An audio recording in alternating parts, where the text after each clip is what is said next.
Selamat pagi Bapak Ibu Saudara yang selalu ingin berjalan dalam pimpinan Roh Kudus. Selamat bergabung kembali dalam Sukacita Pagi. Saudara, dilema bisa disebabkan oleh pencobaan si jahat, tapi bisa juga karena kita ingin mengikuti dosa dan mendapat peringatan Roh Kudus. Itulah yang kita renungkan melalui bilangan 22 ayat 22a, kisah tentang Bileam. Tetapi bangkitlah murka Allah ketika ia pergi, dan berdirilah malaikat Tuhan di jalan sebagai lawannya.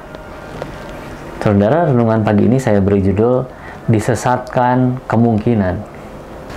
Bileam, saudara, adalah contoh nyata dari seseorang yang punya kemampuan, lalu kemampuannya itu dipakai untuk kepentingan diri sendiri. Dia dinyatakan Rasul Petrus sebagai orang yang suka menerima upah untuk perbuatan jahat. Keji sekali ya sepertinya.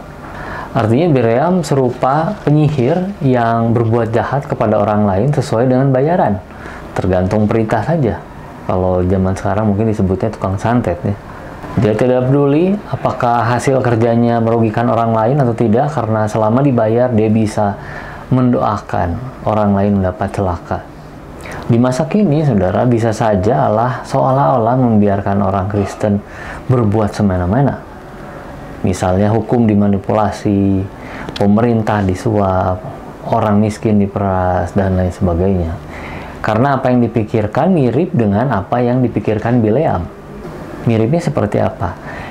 Kalau Allah memberikan kesempatan saya untuk datang menghadap Balak, ini yang dipikirkan Bileam, maka Allah mungkin saja berkenan saya berdoa mengutuk bangsa Israel. Gitu ya. Jadi yang dipikirkan itu sudah cuan-cuan dan cuan gitu ya.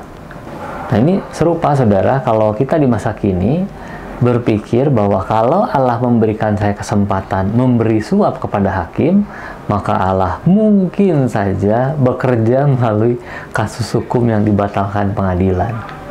Masalahnya, saudara, kebiasaan manusia berdosa sering membuat dirinya tidak bisa membedakan kehendak Allah dan pembiaran Allah.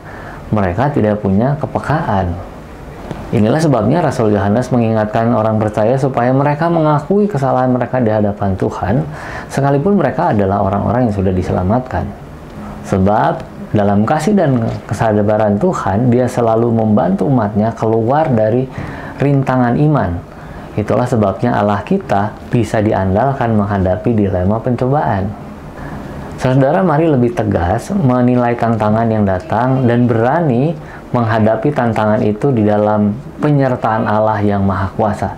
Mari tidak mempertanyakan keputusan Tuhan sewaktu Dia sudah memutuskan mengatakan tidak. Mari kita berdoa, saudara. Bapa kami yang di surga, kami sungguh bersyukur Tuhan mengingatkan kembali kami melalui kisah Bileam. Dan hari ini Tuhan, kami mohon ampun kalau kami berpikir seperti dirinya, seperti Bileam. Kami mohon Roh Kudus mengembalikan jalan kami, dan kiranya terus mengingatkan kami supaya kami tidak jatuh seperti yang Bileam pikirkan. Terima kasih Allah Bapa, kami menyerahkan seluruh doa kami dalam nama Tuhan Yesus. Amin. Damai sejahtera dari Tuhan Yesus Kristus menyertai.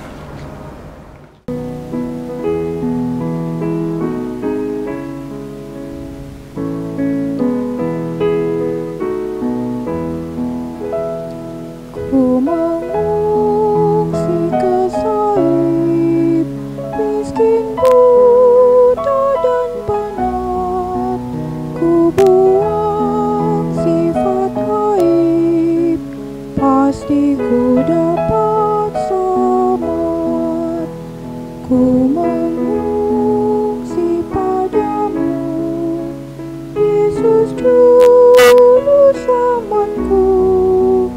Ku sujud di salibmu, oh selamatkan jiwaku. Lama hatiku rindu akan Juru Selamatku.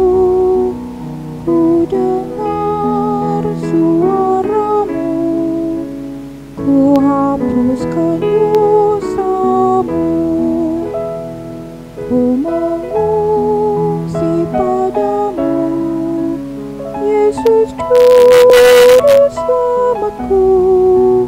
Ku sujud di salib salibmu, oh selamatkan jiwaku. Ku mengucap